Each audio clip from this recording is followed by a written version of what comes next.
Hello, everyone. Welcome to Next Big Future. This is a very important episode of Next Big Future in that we're going to talk about the upcoming, what could be called singularity and AI intelligence explosion, an explosion of software capability.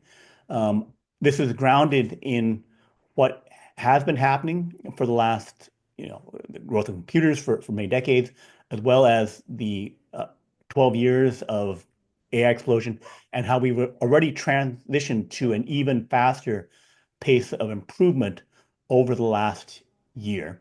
But that'll take some, I have a slide deck that will describe how these changes are real and hugely impactful. And I have a guest with me, Jon Twigge, who has been also observing and analyzing this in great detail. So I'll let Jon introduce himself. So, Brian, thank you very much. It's wonderful to be with you.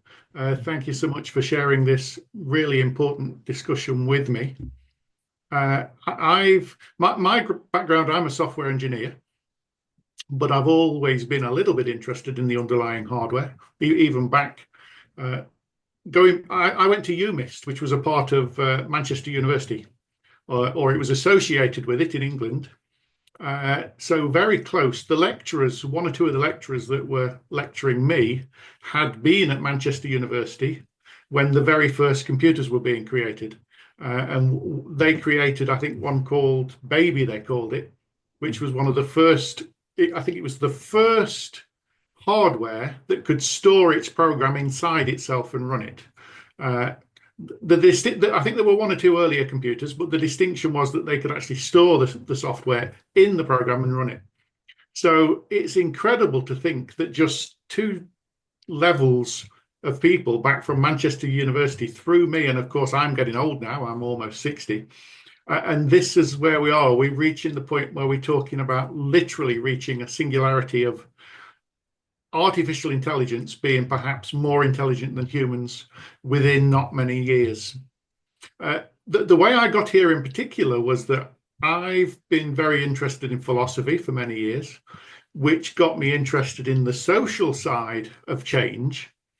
And one of the really fascinating aspects of that is that there seems to be almost a spiral of growth of two different themes. And one is technology, but the other one is our social coordination and how we organize societies. And we seem to go through levels of complexity, whether it goes from hunter-gathering to farming to industrialization to computing, and then the internet, and of course now artificial intelligence. And at every level, it's as if we need more complex social structures as well.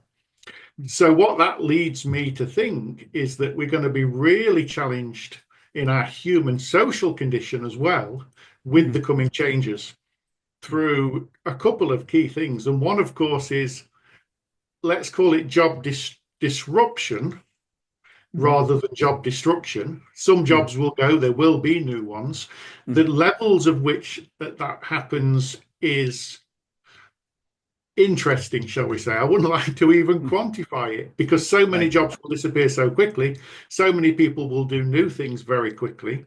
But of course, if you're my age, you've been doing a job, and that job, you might be driving one of those trucks. And in not many years, Tesla will automate it. And you'll be out of a job. Do you want to retrain? Do you want to do all sorts of things? So the world for individuals, as well as the scale of superintelligence that we're going to talk about today, is going to be really challenging. So many people will have to go through transformations in their own personal, what's life about? What is purpose? How do I relate to the world? And there are governmental challenges with universal basic income, or how do we distribute wealth and all those kind of things. So that's part of my passion. But part of it was also being very interested in Tesla because I saw that they were doing things in a very different way, vertically integrating. And as we were chatting earlier, they're not just vertically integrating in a manufacturing sense where they're building their own seats for the cars rather than buying them somewhere else. As we saw Jim Farley from Ford say that it was a real surprise to them that they've been buying all of these different mini systems that drive the windows or various different bits of the car from lots of suppliers and couldn't take control of them because they're all in different software. Tesla have written everything. Hmm. Yeah. Well, over time, I think the original ones it started with a small percentage, but they're saying with unboxed uh, Robotaxi, it's going to be 100% of all of these systems in the car will have been written by Tesla, all coordinating. Mhm. But it goes further than that, that when we're talking about Dojo and the chips, obviously the chip itself, but they write the compilers to drive it. Right. Everything is integrated Right. from, and it literally is, the factory is a product, Right. which will take us perhaps onto some more of the discussion. The bit that suddenly got, I realized a month or two ago that with Optimus, of course, lots of people have said, and I talked to Brian White about this, lots of people have talked about Optimus will, of course, build Optimus. It Mm. will be involved in the manufacturing. But what suddenly struck me was that one of the key things that Tesla can do is drive Optimus and the Mhm. AI within it Mhm. all the way through their supply chain. Mhm. So they can cut costs on labor for the Right. whole supply chain, or most of it. Some of it might be in other countries, or they might have to onshore various bits. Mhm. So they've also got power production of megapacks, Mhm. so they can control their energy costs better. Right. They can control the labor costs better. They can Mhm. control the transport costs better, because Mhm. if they need to, they can take a percentage of the semi production. Right. So they can, of course, and the reason that all of that is important is to deliver as many Optimus robots as possible, because we know from CERN Basher and all the other models how Mhm. incredibly profitable they will be. Mhm. So the primary driver has got to be how do we produce as many as possible, as fast as possible. Mhm. So they need to be selfish to start with and keep Mhm. enough of them to drive their own supply chain Mhm. and cookie cutter Optimus production as fast as possible, as globally as possible. Mhm. And then, by coincidence, it was just literally a few days later that I saw you talking to Randy when Mhm. you said you'd had the revelation of, with the AI, they can apply the AI to the whole data center Right. to optimize the whole thing. And I didn't sleep that night. It's Right. too exciting. Right. So I sent you a message and said, look, wow, there's all these different, and of course you will have thought about all the things I was thinking about, and you'll be ahead on lots of things. You're far more technical than I am. I'm a software engineer, but and I sent you a message and you said, let's chat. And here we Right. are. So thank you Right. very much for everything you're doing. Right. Uh, Great to be here. Looking forward to a very interesting conversation. So, as you're speaking there, and before I get people up to speed on what has happened, so that they know we're not just you know making and projecting things that don't have a physical basis for what we're talking about. That the speed up is real and has a historical transition. Um, I want to in your discussion about the importance of Tesla or a company, Tesla slash XAI, the Elon Musk companies, fully integrating and controlling the full full stack being um, chips, energy, data to AI data centers to models, and then having the models make robots or software, and then cycling back to improve the foundational aspects of better data, more energy, faster installation, better chips, better software and algorithms to make iterative improvement. So that is in the Silicon Valley uh, internet view of business, a flywheel of improvement. So the um, traditional, more recent flywheels of improvement are um, Google or Facebook doing search or social media, generating um, more data, improved data specifically related to the thing that they're making, and then that data and software and money resources funneling back to the beginning and getting faster and faster improvement. So then it's about cycle times on that. And if you think of the flywheel like a spinning gear, right? So then how many? rotations per minute or rotations per year can you get from your improving cycle, right? And by not having it in one company, I have one spinning gear and it must interface with another spinning gear. So one gear drives another gear, drives another gear, drives another gear. So then it's more complex and and has um, uh, fragility and also friction in that this my spinning gear must drive another company. I must be dependent upon NVIDIA. I must be dependent upon TSMC. That this if I can just have it spinning freely by itself, I can get to 10 times, 100 times the speed of it. So that's a analogy as to the importance of it. And also there's analogy in regards to the stack. But before we get into that, let me share my Can I add a little bit as well? Because sure, go ahead. that flywheel extends to an unboxed process. Right. Because the unboxed process changes the way that manufacturing happens, not Right. just in terms of the factory, which is the Hmm. obvious way, where you Yeah. can parallelize the manufacturing and pull together bits at the start. It Right. also makes the building of things modular. Hmm. Right. Because it's modular, I think of that as much more like a piece of software in an object-oriented sense, Hmm. where you can pull modules in and out much more easily. Hmm.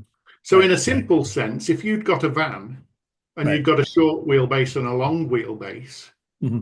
in the traditional car manufacturing, that might be several years of redesigning because the whole wiring diagram and everything in the vehicle would need rebuilding. Right. In an unboxed modular Lego-like process, Right. you can simply put in a bigger central module to make a Right. longer wheelbase vehicle.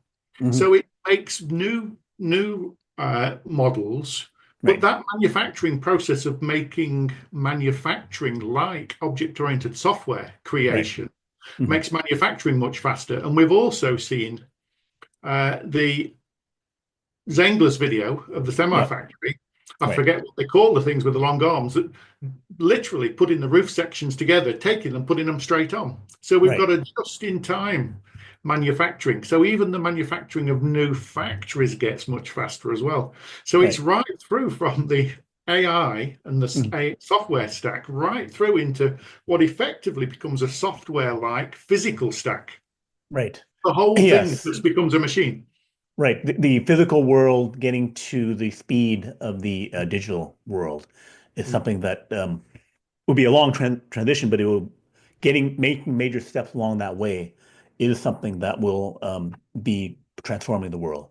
So let me give some people a grounding so that they're familiar with some of the stuff that we've been studying and seeing, so that if you're new to this, that you know that this is has a grounded basis. So there's AI scaling as the compute gets bigger and other aspects of the models get bigger. There is scaling laws of performance where there's calculated values about how much improvement you can expect.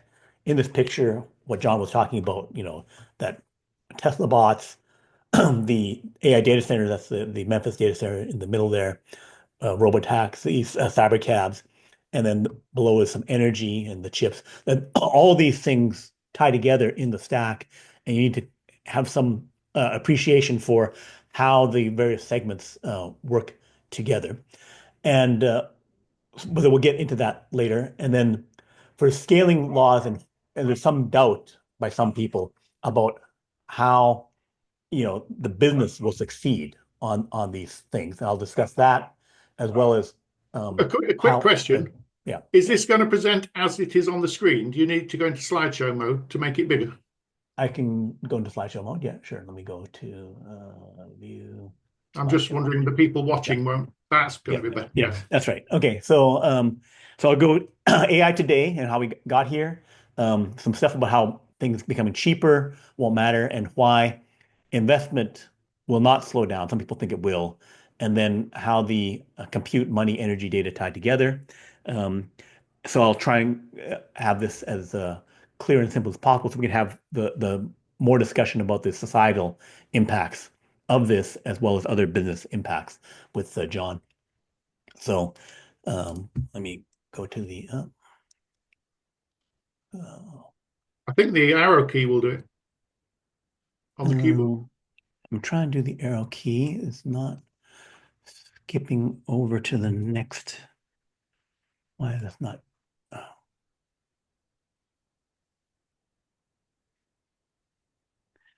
okay, there we go. Okay, so in terms of the impact about how things could really scale up, just a few points that people may know. Reid Hoffman is the co-founder of LinkedIn, a massive social media site targeted towards finding people jobs. He asked Replit, which is a software startup that is about $3 billion in valuation. He prompted it to clone LinkedIn to see how far I could get with it. And it got a surprisingly functional prototype that he described. So it's something where AI tools can turn a single idea into working software, into a working business. There are other anecdotes that I know of recently where um, people, uh, um, product designer, used Replit in a uh, hackathon to within 2 hours create a um, business software game with moving around um, Lego animated characters that were starting up and running businesses. That person had not written any meaningful code before that, and yet within 2 hours had generated something that previously might have taken a team of 10 people, a week or something like that to generate. So the scale of capability that's coming out to people to make working software, working businesses. Here's an example. This is a screenshot of the prompt to make the LinkedIn. And then on the right is within Replit, the making of a somewhat functional prototype, working on just the person's profile as well as being able to post and have some jobs. So again, LinkedIn has more than this, but it is something that would have been, you know, what people in the Valley call a minimum viable product is not that far away from 2 hours of work. Maybe a week of work would be needed by one person. So coding is getting faster. There's various AI coding assistant tools that people estimate are about 2.2 times the productivity. They get double towards triple the productivity versus not having those tools. And then, even conservative estimates suggest this could be 10 times as productive. But my thinking is, what about fully automatic? Going beyond just assisting to that fully automatic of like the person saying, make a LinkedIn, make my own version of TikTok, a viral version, and then launch it and then do it. Like where when you get to whatever I ask for, like a asking AI Genie, make this thing which I'm copying, my own version of Google, my own version of something else that you could take and customize um, software, whatever you're seeing, you could then have the system build for you. So that could be 1,000 times, 1,000,000 times the productivity potentially. Um, and synthetic data works for coding. We'll discuss later the relationship between energy, computing, and having good data. Synthetic data is statistical data, where I take existing data like coding libraries, and then I extrapolate beyond that coding library to make variations of it. And synthetic data still is something that works to improve coding and math. So even if certain other things are data limited, it doesn't appear that coding is data limited. So historically, going back to the 60s, there was mainframes, maybe 20,000 developers, 10 million lines of code, and then 70 to 100 million, roughly a 10x increase every decade in the amount of code. To today, where we're in the roughly a trillion code lines of code range. All these other things are changing in terms of the number of developers, number of computers, but a rough ballpark of 10x every decade on that. So if we could suddenly get a surge of 100 times or 1,000 times, it would be 3 decades of advancement within a short period of time, perhaps only a year, to get to a massive increase in capability. perhaps only limited by how much, how many useful things you can have it think of doing. People have been thinking about that DeepSeek, the Chinese open source company, made things super cheap for AI. And they're thinking, well, now all these hundreds of billions that were being spent um, won't have value. There's something called Jevons paradox in economics, where the cheaper you make something and the more efficient it is to use, the more people will use it.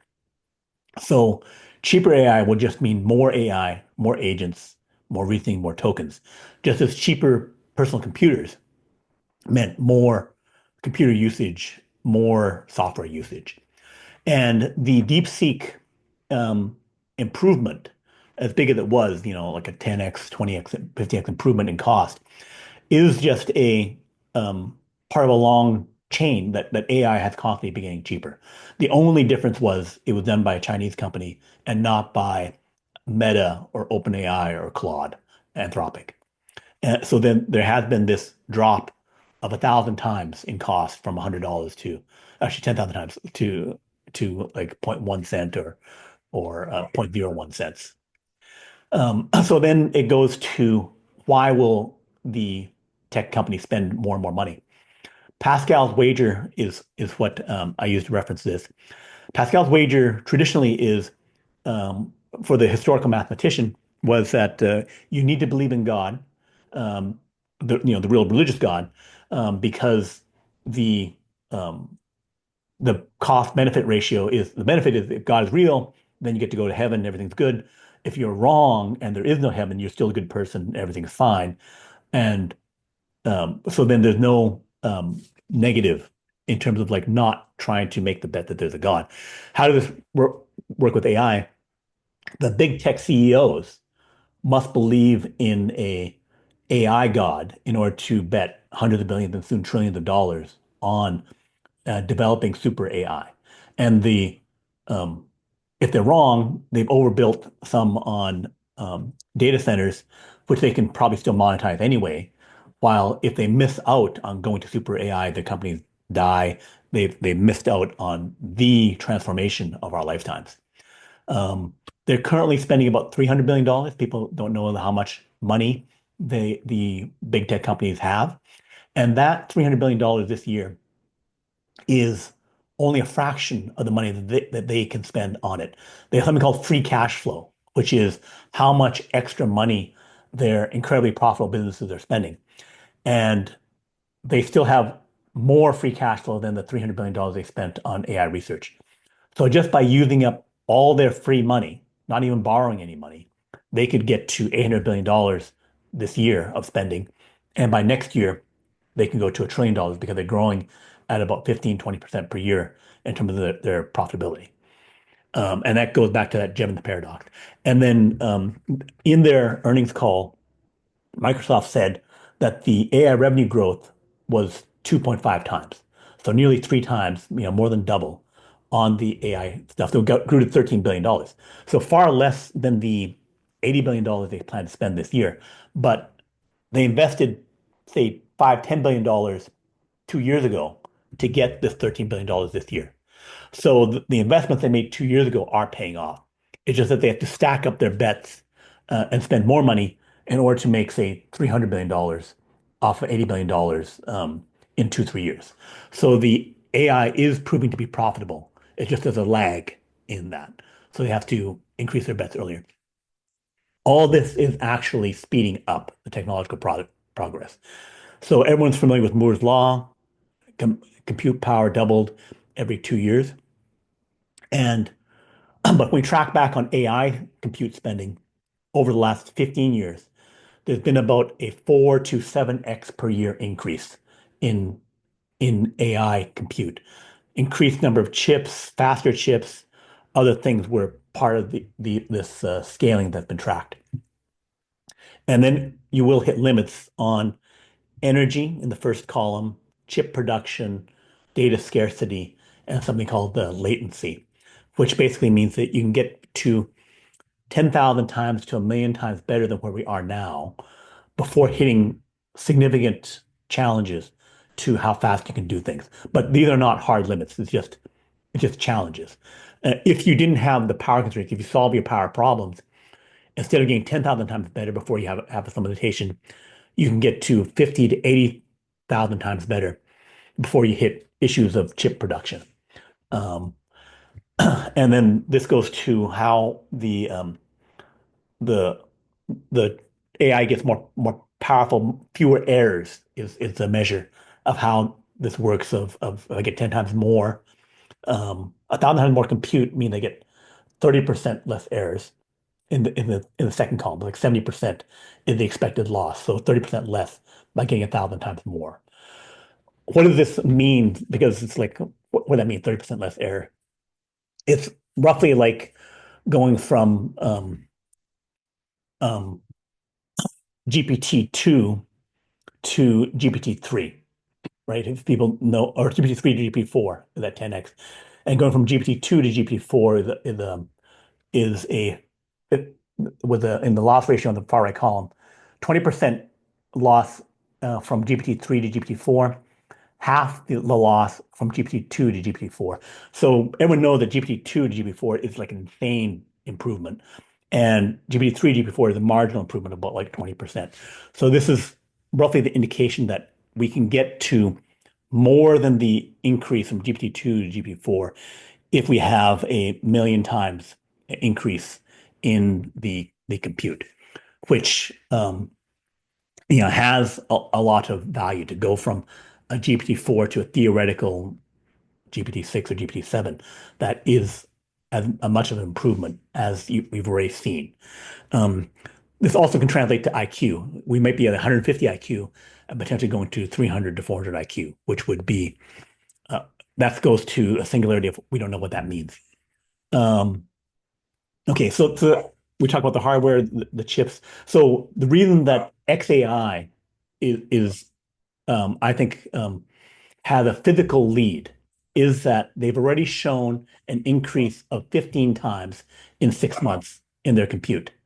They went from Grok 2, which was equal in the compute level to GPT-4 in this chart, to Grok 3, which is not shown in this chart, having 15 times more compute, which if we go back to that previous rate of change for the last 12, 15 years was 4 to 7 times.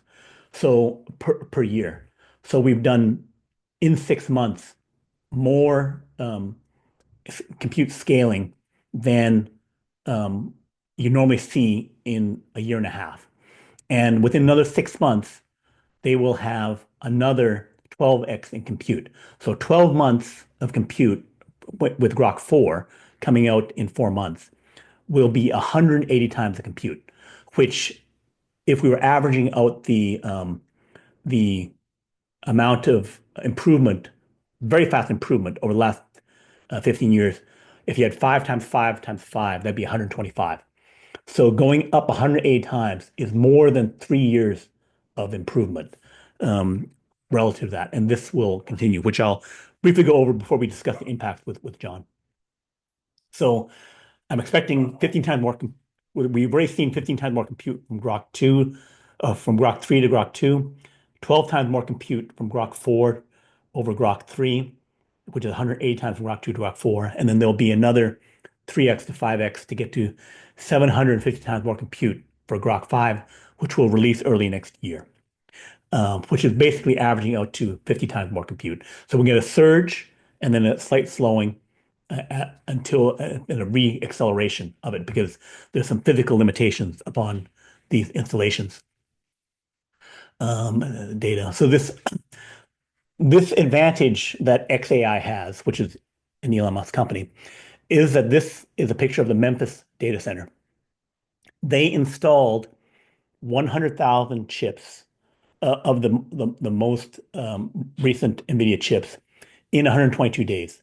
It typically takes the other data center builders, Google, well, not Google, Microsoft, Meta, Facebook, Amazon, over a year to install 100,000 chips. And they did it in 122 days. They installed another 100,000 in 92 days. So they installed up to 200,000. The other companies have been stalled out for NVIDIA chips at about 30,000 chips that work together. They could put multiple buildings and have multiple 30,000 clusters, but in one building, they were stuck at 30,000 because you needed to have all the memory and the computer chips talking to each other. The innovation, besides very fast installation, perhaps 10 times, 50 times faster than other companies, at least 10 times faster, is that they rewrote the Ethernet protocol. So Ethernet communications have been around for many decades, and there's 7 layers to it. Um, the third and fourth layer were software. And what they did, Tesla had the patent on it, and they converted that third and fourth communication into a hardware solution. They made a computer networking chip that could communicate. The end result being they could get responses and data sent in microseconds versus milliseconds, 1,000 times faster, which lets them merge millions of chips versus being stuck at 30,000. The others could copy this, but this is something where you'd have to um, find the solution, generate your the chip design, produce chips, install and test them across all your servers, which could take a year or two. And also getting to the point where they go from 300, 400 days to install 100,000 chips, driving it down to 200 days, 100 days, and 30 days, would be, they're a couple of years behind. So I'm not saying they can't do it. They can get that improvement, but the delay is something where xAI and Tesla will be in the lead, installing chips, getting to perhaps 1 million chips by the end of this year would involve getting the installation of 100,000 chips and testing them into a 30-day cycle where they could install 100,000 chips every month versus taking 3 months to install 100,000 chips. So this efficiency is something that is a huge impact. So why don't I pause there? So we now established that there is a faster speed up in AI and that there is a advantage, physical advantage for for Tesla and xAI to do the installations. John, do you have any comments related to that? We could almost go through all the slides again Yeah. and comments all over the place because there's literally so much going on. One example is, you've just mentioned there that they rewrote TCP/IP, the Ethernet protocol, Yep. the way that the different computers talk to each other. What that brings to mind for me, one of the things I like to do is to try and simplify really simple analogies because a Yep. lot of people won't realize quite what that means. Right. But I presume most people have probably seen a picture at some point of the way that when telephones were first introduced, you'd talk to the operator. Mhm. You would tell them where you wanted to talk to, and they would literally pull a wire that would connect your line to the other person's line. Mhm. That's quite a good analogy for the way that the software layers of that 7 layer stack works. That each layer is making decisions as to what to do in not actually a person, but a piece of software would run some code, make some decisions, work out where that particular packet was going, and then send it on its way to the right place. What Tesla have done is put 2 more layers, so they've replaced 2 levels of people organization effectively Mhm. with hardware, with like a modern telephone exchange, where the advantage is it's much faster because you haven't got to wait for that person to work out what to do or that software to work out what to do, and Mhm. it's literally routed right to the right person almost instantly. Mhm. But the other major advantage is what makes this so transformative is you've now got huge capacity. So if you had a room full of 100 people in the telephone center, in the exchange doing that routing, if there were too many calls, it just wouldn't handle it, Mhm. and everything would start to melt down, and you get cross lines as they all get flustered. Mhm. And that's what they're talking about when they say coherence. The whole Mhm. telephone exchange would become incoherent because all the staff are tired and they're plugging things into the wrong because they can't cope with the speed and all the data. So Right. what it's doing is making the whole thing massively faster, massively more reliable, and Mhm. it's getting much more data through that whole networking system. And I seem to remember when they were talking about this, that people were trying to come up with extreme hardware solutions with things called InfiniBand that went Yep. extremely fast to Mhm. try and make the connections between two things work fast enough. So what they were doing was trying to make the cars on the road go at ridiculous speeds. Mhm. What Tesla did is say, no, we don't need to do that. We can use ordinary Ethernet cables, but we'll just have lots of them all over the place. So Mhm. almost everybody's got a direct road to every other one, and Mhm. the switching between them goes extremely fast. So Mhm. what you've got is a much cheaper solution with Mhm. some extremely interesting and tidy diagrams, if you've seen the cables, Mhm. incredible numbers of Ethernet cables, but much cheaper, much faster, much less specialized equipment with Right. massively more throughput. It's Mhm. beautifully simple Right. and brilliant. Mhm. So, Right. and that's what Tesla are doing all the way through their systems. Right. And this kind of innovation where some new knowledge, some a little bit of hardware, uh, and integrating it throughout the data center made it so that you could scale instead of limited at 30,000 GPUs, you can go to many millions of GPUs all inherited. So basically, if you could go to 30 million GPUs all talking to each other, then you scale it up 1,000 times. That one innovation um, improved communication 1,000 times and let you scale up your entire data center 1,000 times, which results in the improvement to AI that you would get from scaling up 1,000 times.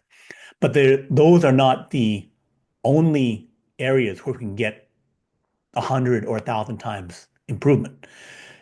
For people who don't do coding, in order to make coding a trillion transistors manageable, like to get them to do things, you have to have layers of abstraction, like the 7 layers of the Ethernet protocol. You have the operating system, the firmware, you have compilers, you have all these things of like translating what I want to do into something that the computer, the transistors will do precisely. And that the reason that we take a 200 times hit on performance in that layer is to make things manageable for humans to code. If I no longer have humans in the loop, I can have that complexity, that coding, that all that done in a way that is 100 times faster, lower energy, and more efficient. So there's several areas when we look at a data center where, well, if I don't have humans here, or I come up with a new solution, there's these big 100 times, 1,000 times gains. The one example being that networking communication innovation, which takes time to do. So that if I have the AI that can do it, I can, and maybe it'd be the one that's built, later this year or next year, or just even one of our current ones that just has a breakthrough in some level of handling coding complexity, then suddenly the data center becomes 100 times more powerful. It'd be a air quotes software AI upgrade that would suddenly mean, okay, now we're no longer coding using CUDA libraries and Python communicating to whatever. We're going directly to hardware communication and coding instructions. You have a comment related to that? Yes, a related subject that Mm. what we've seen is a progression with software through various levels of machine code, higher level languages, and then object-oriented programming was quite a breakthrough in the sense that it allows you to build a bit of software in a little bubble, Mhm. define a nice interface, which meant that you could focus as a human on the insides of that box without having to worry about all the relationships with everything else. Mhm. You're actually talking there of breaking that and not even needing it anymore. Mhm. But the parallel of that in the physical world And one of the things they used to talk about in software was before you had that object-oriented software, you had to be really careful how you organized it. Mhm. Because what you would get is code they called spaghetti, Mhm. with one bit of software referring to another variable off in another bit of the software at random. And the spaghetti, the connections between all the different bits of software get exponentially worse. So the object-oriented techniques allow you to break that into modules. The parallel that's worth talking about, which comes back to data centers and factories, is the unboxed process for the cars. Mhm. The production lines have been a single line of spaghetti-like processes all the way through the factory, with also related things that the wiring inside the car was spaghetti with connections all over the place. So the unboxed process is the modularization of the manufacturing using software techniques. Mhm.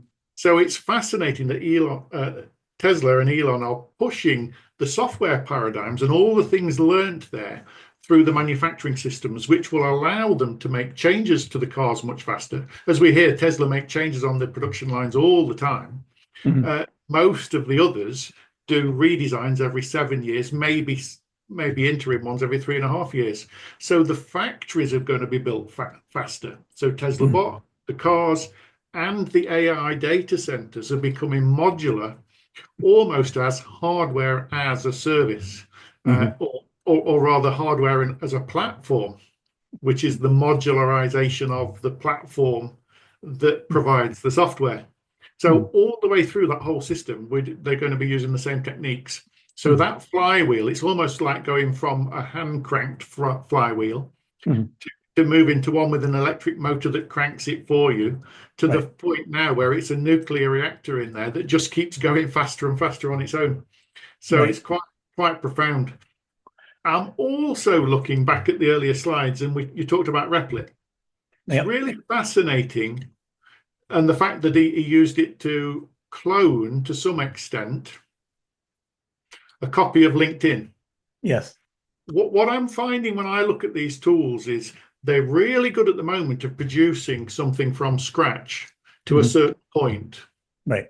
It's like they've got a model and a style of working inside them that when you build the whole system with it, it works Mhm. really well. Mhm. What they're struggling with at the moment is if you're trying to make changes to an existing large system that's Mhm. perhaps got lots of idiosyncrasies, different programmers, different styles, different things. And Mhm. what I'm finding is when you start and apply Replit or Cursor and the other advanced tools to them to help you change it, Mhm. often it gets worse Right. because it can't quite cope Mhm. with the human nature of the software that's already there. Mhm. So when we get a functional prototype of LinkedIn, Mhm.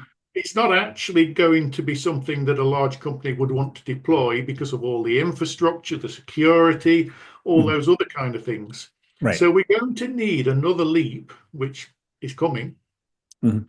for the software to be able to cope with the complexities of old software and integrating everything together. But it's Mhm. getting closer, and I think we're getting closer to the point where the AI, rather than being, in quotes, perhaps a toy, Mhm. that can produce little games and do lots of things that are all separate, Right. it's going to kind of wake up and start connecting in ways that, or converting old software and doing all sorts of exciting things. And we're going to see a phase shift Mhm. to it being massively more useful. It's already, I'm not saying it's not doing incredible things already. Mhm. It's doing absolutely amazing things. And what Mhm. you can do at the moment is you can get it to produce a module or a component for your software, Yep. but you might have to get a really good programmer to install that component or get that component to work well with the rest of the old software. Mhm. There's Right. going to be another step where it just takes over. Right. One of your other slides, you looked at it. Mhm. I, I would say that you're being very conservative with that other slide that says 2030 might be 10 times. Right. No, that wasn't my projection. My projection is it'll Ah, go 1,000,000,000 times. That was a ARK yeah. Invest projection where they're talking about things just being better, not just Mm, saying if we only had the equivalent of car driver assist, and we had a yes. better driver assist versus getting to Okay. robotaxi, Yeah. That was their projection. Um, but so they wanted to be conservative while still Yes. being representing what was happening. So that was not my Well, projection.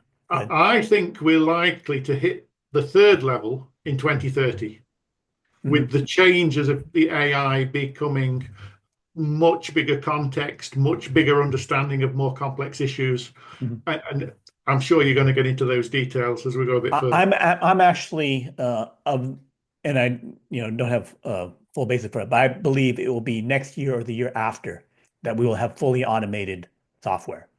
The problems that you describe, there's a release of um, product called Uno, UNO, just in the last days by ByteDance, the Chinese company that makes TikTok. Mm. Uno takes pictures, and you can load up two pictures or multiple pictures, and then it will composite them into a combined picture where it's like I load up a handbag with some writing on it, and I have a picture of a person, and I have the person holding the handbag, or I have a person wearing a t-shirt, and then I have another picture, and then it will place that picture onto the t-shirt of the person, and I have the clothes. So basically, it object oriented the composited picture where each thing is viewed as separate, and so then it gets to what you said about the code. If you write it in an object oriented way, then I can say I don't want this part of my LinkedIn thing. I want to place out of the module, and then don't break everything else. And so the um, getting the AI to treat things separately and to have a encoding wise extensible and modifiable version is what we need to have. But we everyone knows that when they try and use the image generators, that we always were like you give an instruction and then it would change everything. I didn't want to change everything, and it was not treating things separately. So by having that be be able to say this is a thing, this object in the picture is Yes. a thing, this part of the software is a separate thing. So adding that good programming practice to the code is a known problem that they're already addressing with pictures and are getting more addressed with the code generation. Um, so I Yeah. And don't think, go ahead. I've seen the new video production, which I've forgotten the name of right now, but it was doing the same thing where it was saying it's already generated a video, 5 seconds, 10 seconds clip, change that person into a panda. Yeah, right, And it literally just changes that part. I think this is a good time to say as well, in terms of the speed of things, right, literally, I think the last 2 weeks we've seen an explosion of versions of leapfrogging each other, right, with Google bringing Studio and rumors of lots more models. right, Uh, Facebook having a go, perhaps not quite so well. right, Literally, was it today or last night that Grok have they've put a post out to say Grok Studio is coming out, right. Rock which will Studio is be coming out. more Yeah, Replit-like, right. for generating complete systems. Mhm. Uh, I made a discovery personally that in Cursor and these various different systems, which it's a silly mistake I hadn't quite realized. You can Mhm. open both the Yep, front end and back end of a system, if this is right. full stack development, within Mhm. one AI tool, and it will change both and keep them in step. It's like the power of these things is improving literally day by day. Right. So this is my chart of how I expect the compute and the models from the top ones being OpenAI, next one being Meta Llama models, Google Gemini models. But this is at a now high level because what you talked about last 2 weeks is that suddenly there's multiple Gemini 2.5-ish models. There's multiple OpenAI 4.1, 4.x models in there, each specializing in different things. So before there was a new model every 6 months to a year or something like that. And suddenly the iteration rate is massively increasing. Grok 3 we just released in February 17th, and now we have the Grok Studio, but then next month probably there will be a Grok 3.5. They'll have three times the compute. And then we get to Grok 4, but there could be multiple versions, like a Grok 3.5 video version or a Grok 3.5 audio version that would specialize in that, or Grok 3.5 coding version or 3.x. So there's a proliferation. And also we could be heading to a constantly improving models where previously we with the AI training, pre-training, post-training, and then uh, reinforcement learning, that there was these stages for how I had to um, do a start with a new brain or do brain surgery upon the model of the LLM, the large language model software, where if you get to the point where I have my Grok 4 or Grok 3.5, and then I can keep training, upgrading it without restarting, then the improvement becomes more continuous. I don't have to like spend 6, 9 months um, rebuilding my foundation and then improving upon it. So that could be happening, or variations where you can uh, have more base models that can be um, multiple versions of that. Do you have a comment about how you see that happening? Well, I've got a tangent kind of that reminds me how just literally a few days ago I saw stories that people have been researching. I'm terrible at names to say who it was, but looking at how the large language models were using our languages, English, French, Chinese, whatever they might be. Mhm. And what they discovered was that the processing of inside the large language model was not working in one of those languages. It Mhm. was as if the large language model had invented its own better language Right, that encompassed all of the other languages' concepts right. in a way that worked better for it. And then what it was doing was translating into the language that was being requested at the end. Hmm. Right. I wonder if we could do something similar that what could reinforcement learning, the actual learning of particular tasks in particular environments, Hmm. would they suddenly become encoded Hmm. so that when the new language or the underlying model gets better, it just picks up these pre-compiled, shall we say, bits of knowledge, Yeah. how to do certain tasks, and that becomes modular or object oriented as well. And maybe those LLMs will start to cooperate at some point and come up with common, Hmm. in the same ways we might have JSON or HTML or markup languages, Right. that the knowledge, the pockets of knowledge could be transferred between the different systems. So Right. that when one Optimus has learned a particular task, it can packetize in some sense that task knowledge Hmm.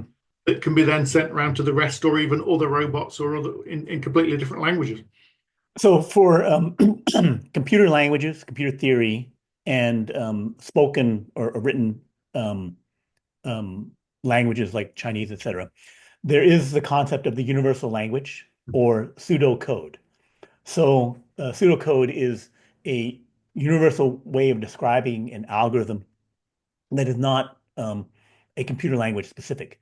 So that goes to what you describe of kind of a base language that the computers, the AIs, could generate a more efficient, because they looked at all of our code, they can realize, if we use this um, our own new creation of a pseudocode or a universal language, algorithmic language, then that language could have efficiencies around um, mathematical provability, as well as mathematically proven correctness, as well as you know modularization and other improvements.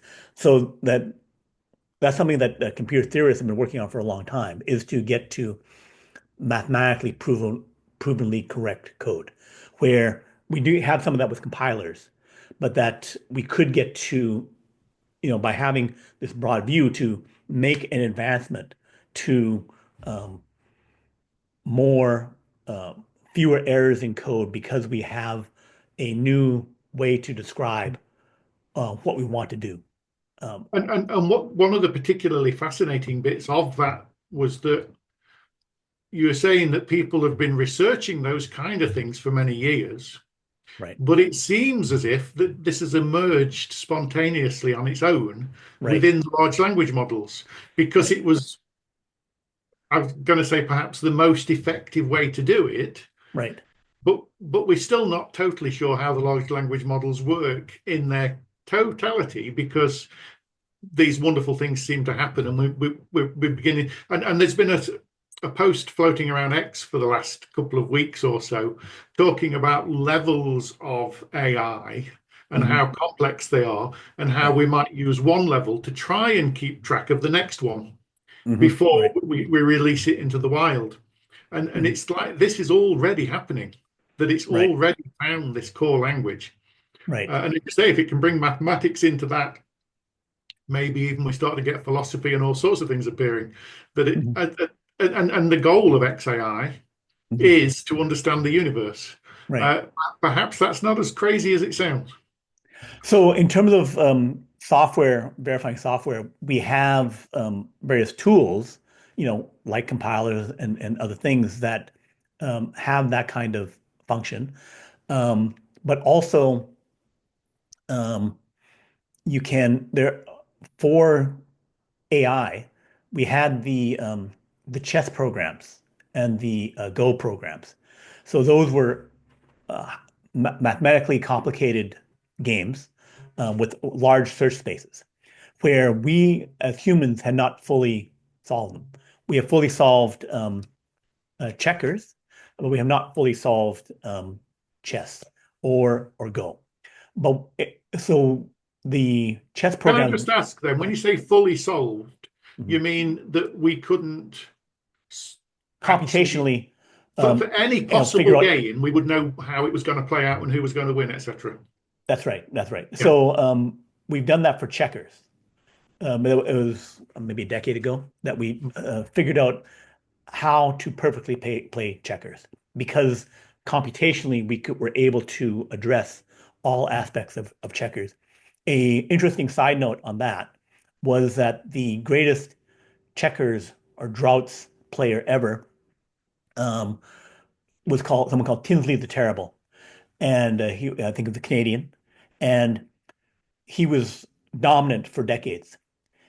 When they solved checkers and went back and analyzed his public games, they found that over the decade of his public games, he made perhaps on the order of 10 to 30 errors total. That he played nearly perfect checkers throughout decades of life. So you can get to incredibly high performance with a person. But my point about chess programs. So chess programs superseded human chess players. Human chess players are at something called ELO, which is a rating score of say 2,800 to 3,100, depending upon type of game, etc., like that. And the chess programs have gone up to 4,000 to 4,500 in some cases. Um, what does that mean? If you have a 200-point score difference, that means that if we play um, four, 8 games, something like that, then the person with the higher score should win, like 3-1 or 7-1.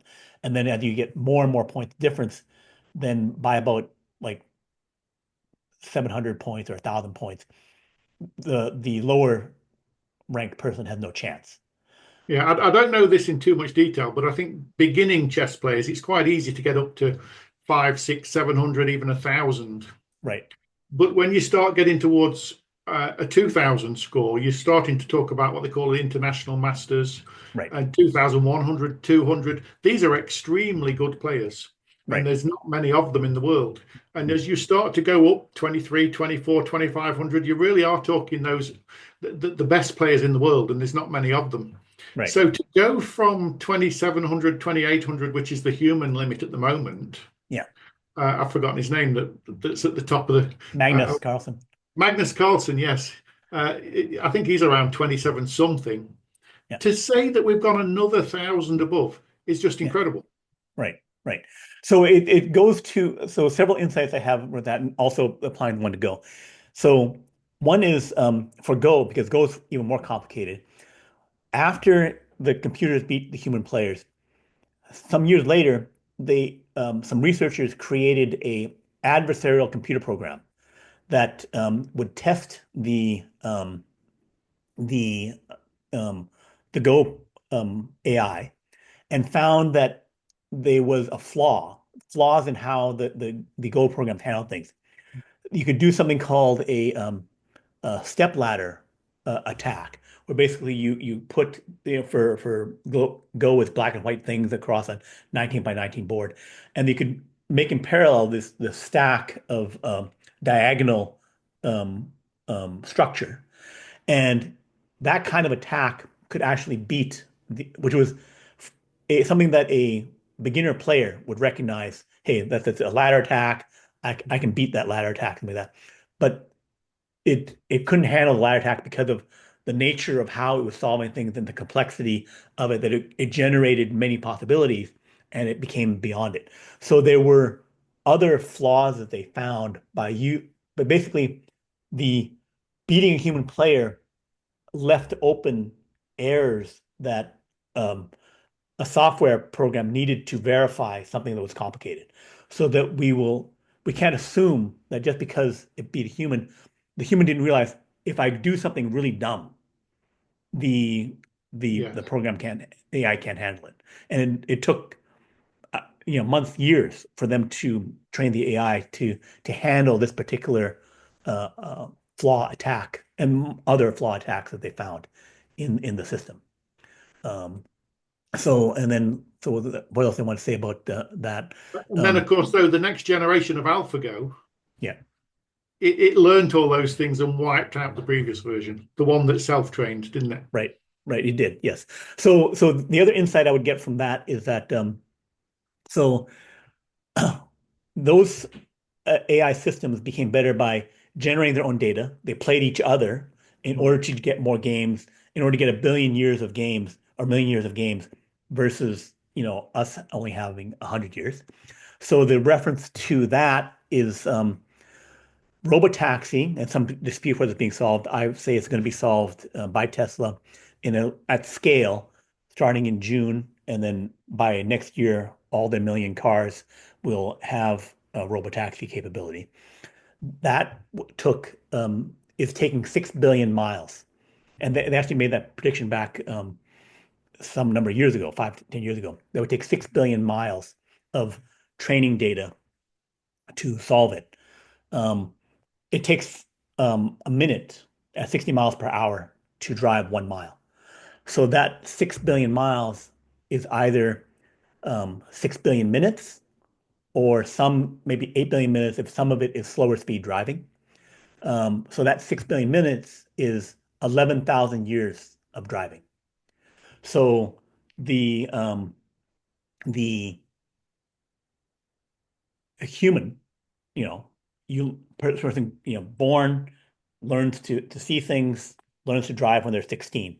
And for many people, 16 or 17, they learn to drive. So the 11,000 years or ballpark 16,000 years of AI driving data was 1,000 times less efficient than the human, most humans learn to drive.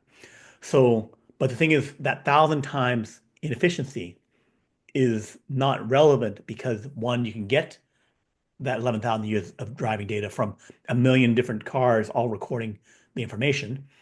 And so other problems like programming humanoid robots could similarly, or other visual things could be cracked by just recording a million times more data and then solving it. So the people who say that you won't be able to solve some level of visual or human activity is not looking at a major situation, the case of robotaxi driving data where it's just 1,000 times less efficient. And maybe we can get it to be even more efficient, but we don't have to if there's enough data.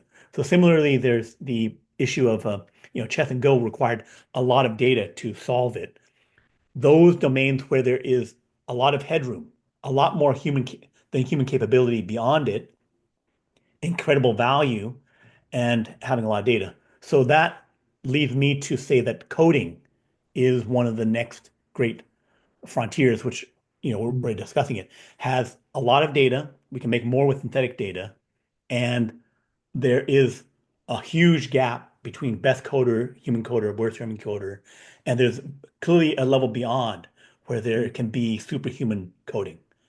Yeah, So, I'm just thinking of maybe an analogy or a way of framing this that might help people to kind of quantify and understand the levels that have been happening. If we go all the way back to checkers, we've got a board of 8 by 8. right, So we've got 64 squares. right. It's relatively small, and the individual pieces can only move in very constrained ways. Mhm. So even though there are quite a lot of different combinations of games, it's a relatively small, uh, it's a Search pun, I guess, space. game Yeah, space yeah, of the possibilities. right. What we do with chess is it's the same size board, but the pieces can now move in much more complicated ways. Mhm. So the number of possible combinations of ways that things can happen has dramatically jumped up. So the problem is much harder to solve. Mhm. If we go to Go, we've gone back to even simpler individual pieces, which might make some people think, well, that's a simpler game. But actually, what you've got with the 19 by 19 board is a much bigger game space in that sense. Mhm. And mathematically, it's a much bigger problem. And Mhm. I think a useful analogy for thinking about that is that if you've got the 8 by 8 chess game, it's almost like you're fighting a battle where the general can see all the pieces and can control them all and say, well, the queen's going that way and the pawn's over there, and I've got one battle. It's quite complex or complicated, but you can kind of think of it as one battle. When you go to 19 by 19, even though the individual pieces are small, it's suddenly much like a world war Mhm. with individual battles all over the place. Mhm. And what makes it particularly hard to manage is that if you send resources from one factory building tanks to one part of the world, you're making a choice about where you put your resources. And while you might win that battle, you might be losing another one that's actually looks quite small, Mhm. but butterfly effect, chaos, etc., that small change could ripple into the rest of the global battle. Mhm. So it's actually a much more complex game space than Mhm. chess because the board is just much, much bigger. Mhm. Right. But if we think about that level, if you think about driving the car, Mhm. it's now both a big board Mhm. with you going to lots of places and complexity of lots of possible different moves Mhm. of different junction types, cars at different speeds and angles, and it's far less constrained, even less constrained, obviously, than chess. Because Right. those chess pieces, even though they've got quite a lot of options, Mhm. the pedestrian at the side of the road might suddenly the dog might run out or the ball appears from nowhere and the deer comes. It's an extremely unconstrained game space. Right. And it's therefore going to take massively more resources to solve it, hence the 6 billion miles, etc. So it's like Mhm. we've got classifications of levels of uh, data intensity or complexity that we're moving our way up through them. Right. And that's why perhaps the chess players, the Go players might say, oh, you can solve chess, but you'll never solve Go Right. Right. until they do. Right. But the same will happen at some point, and we're now predicting soon Right. with the programming uh, and all the other systems, FSD being one of them, that's a Right. similar, perhaps, kind of complexity in the game space. So Right. yes, things are moving very quickly, and of course, at the moment, we're thinking, how do we solve it? But when the AI is more powerful than we are, Mhm. who knows where it goes at that point? Right. Right. So then we can discuss where does it go? We can um, it would be a longer discussion, so we should only tease some structures about it before we go on to have another video to go into that in more depth. So in terms of how that can work, I think there are historical analogies that we can look at, in particular, things like the getting the Gutenberg printing press, going from monks transcribing books to the modern age, through web printers for newspapers to laser printing and personal computers for everyone generating their own books and pages of data. Um, there's also analogies related to video content from many different channels, many different movies, to TV shows, to cable, to YouTube, and generation. Everyone being able to generate their own content. Um, do you want to discuss some of that, in terms of laying the foundation of our next discussion on We, things? we might even put something before some of those, Mhm, in that humans seem to have acquired, perhaps randomly, whether it be 200,000 years ago or maybe half a million years ago, the ability to build abstractions about abstractions. mhm. Our brains suddenly became capable of telling stories. Right. So we suddenly emerged into a modern world. Now, it took a long time before we actually perhaps had formal language Mhm, and then used it to write all those books, etc., etc. But they were building blocks all that time before. mhm. And we're just looking at a sequence effectively of transformations standing on the shoulders of giants Right. as humanity discovered those new frameworks. And at the other end of the bookending of those things is some of the Rethink X stuff. We're going to get similar transformations in transport, food production, artificial intelligence, and they've got six or so, haven't they? I'm sure we can go through them Right. all. Agriculture, yeah, drug thing, yeah. Right. Absolutely. Right. So the overall thing is that so we've laid the foundation that things are changing and changing faster and faster, shockingly faster. The there's things that we can analyze in terms of like how it's happening related to how fast energy is being installed.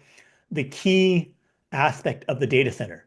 The data center is the physical brain of the large language model AI.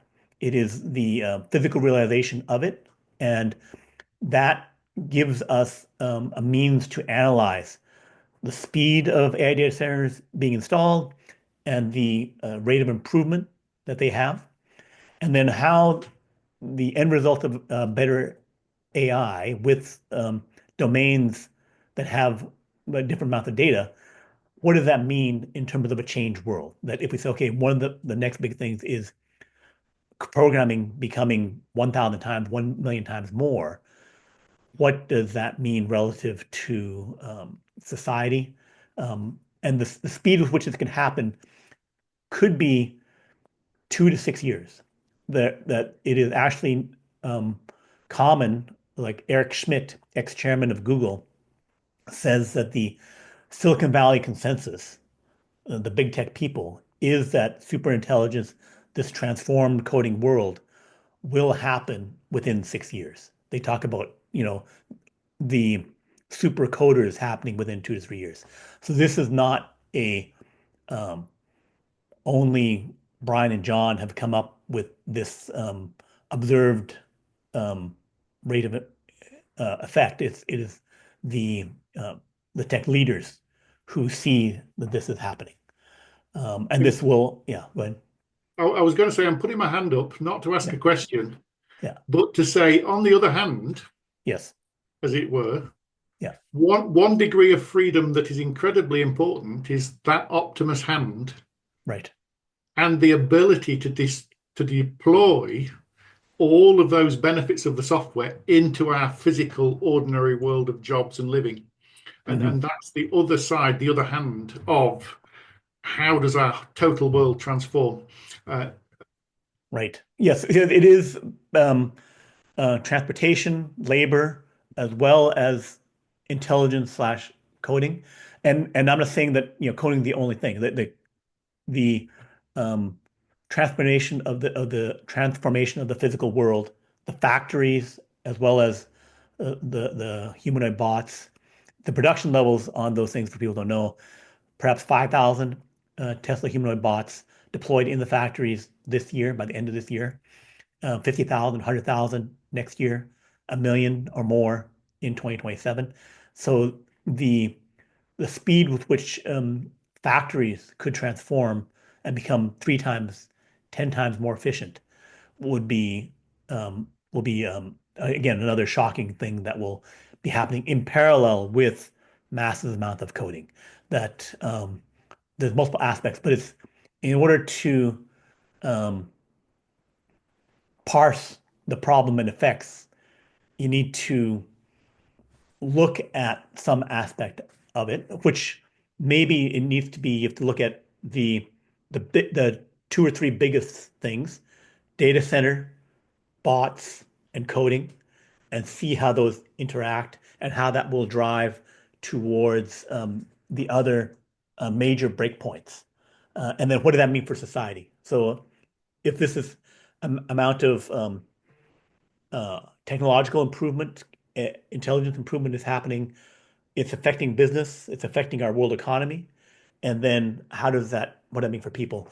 I would comment on that. You can make a closing comment on that. Would be that I believe that we do not have to worry about um, losing all our jobs or that kind of thing. It will need to be a people leveraging um, um, resources. The difference between us and the machine is that we have the right of ownership. We have assets now. We have the right to own um, AI, the right to own a server, the right to own Tesla Bot or Robotaxi, while the AIs are owned. That will get into a discussion of will there be consciousness? Will there be other things? Will there need to be rights? But for now, a key distinction I feel is that, and that means that all humans will have the right to own huge means of production. That if I have a stack of 5 uh, NVIDIA AI server boxes the size of a a small Kleenex box or bread box, that could be enough to give me the equivalent of 10,000 human coding developers if we have the automated world of coding. So the amount of resources that each person is leveraging to do things, to realize what they want, is could go up by 10,000 times or more in the digital world as well as in the physical world if they own 100, each person owns 100 Tesla bots. So the up leveling of our economy could be huge. An example historically is over the last 150 years, the world economy through industrialization went from a $1 trillion economy to a $100 trillion economy. We had a 100x increase.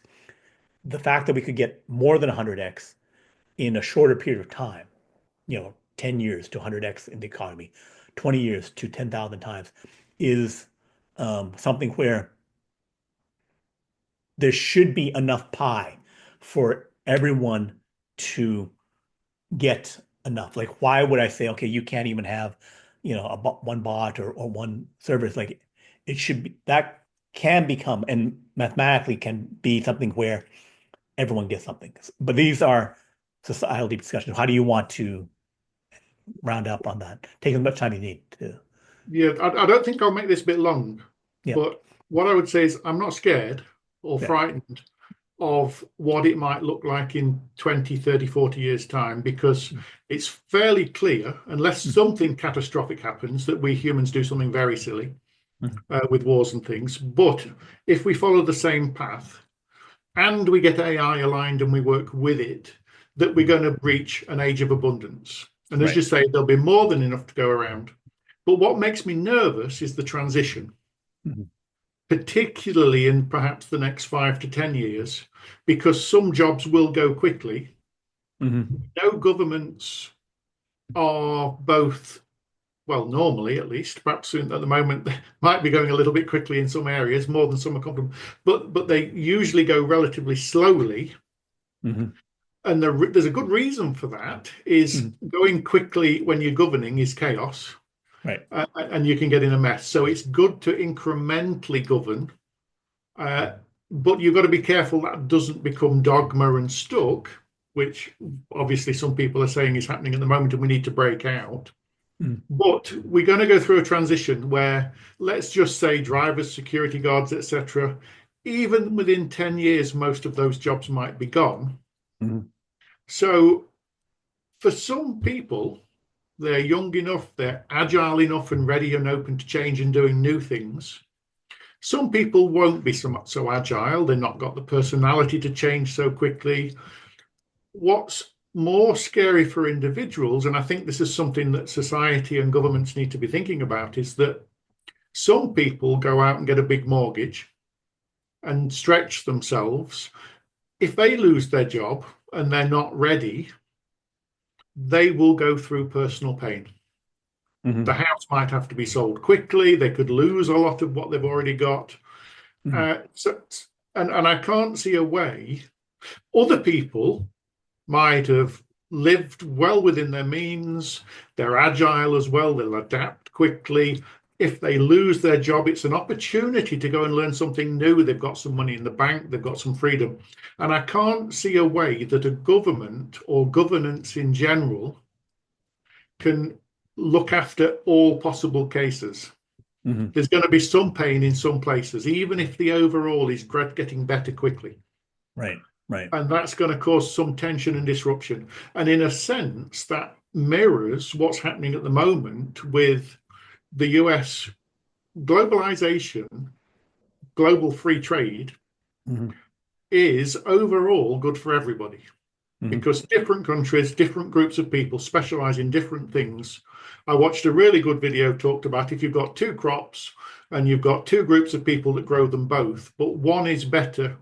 Even if one is better at growing both of them, mm.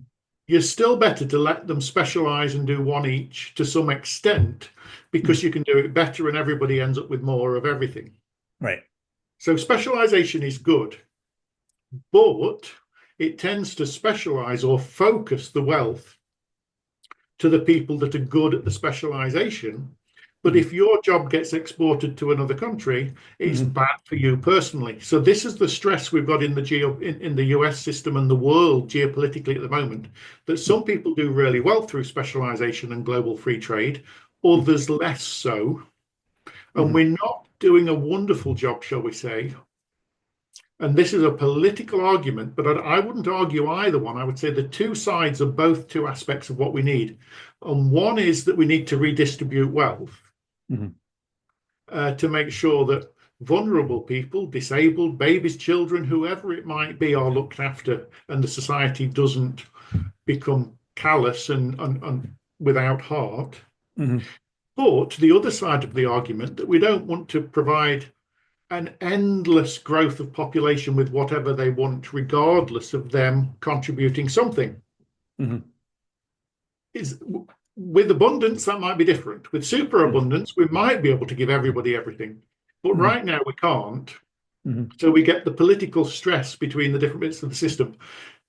AI and robots are going to accelerate that process. mm, And so we're going to have to be looking really carefully at how we tax company profit, universal basic income. And I'm mm, not saying any one is right or wrong, mm, but it's going to be an evolving process that needs some attention by quite a lot of people, mm, and there will be resistance.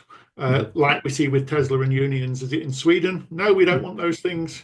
Yeah. It takes away our jobs, all those kind of things.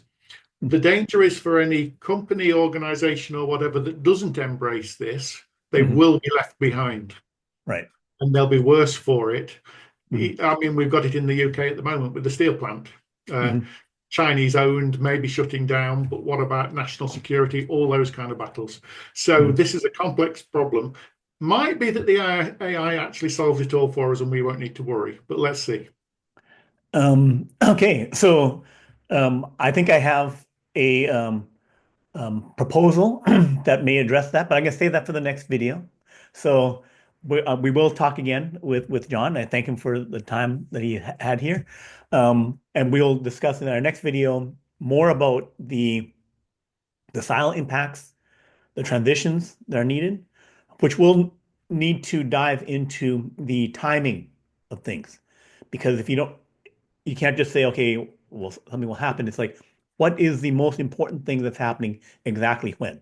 If something's happening in 2 months, in 3 months, and then things change again, go next level in 12 months, that timing affects things because it's a sharp series of transitions where a lot's happening very, very quickly. As you mentioned, even just a few weeks, more new models, more new things constantly, even for us who are observing it. So observing it closely. So there's a massive timing problem with because things are changing so fast that the solutions must be highly responsive, immediately adaptive to um, things as they change. So we will discuss specific aspects of timing as well as how does that affect the transition and how can we manage a rapidly changing next few years. Because it's, and I think John and I agree, the next 5 years are critical as to how we can get these things set up. So join us again next time for our talk, and I hope you enjoy this one. Give us your comments below, and we will go over that in detail, try to spawn and try to incorporate that in something that needs to be a series because there's a lot of things that are happening, and we'll constantly need to update this. And I think John and I get very productive in these conversations. So thank you again, and Thank you very much, Brian. A fascinating discussion. Thank you. thank you. Bye bye.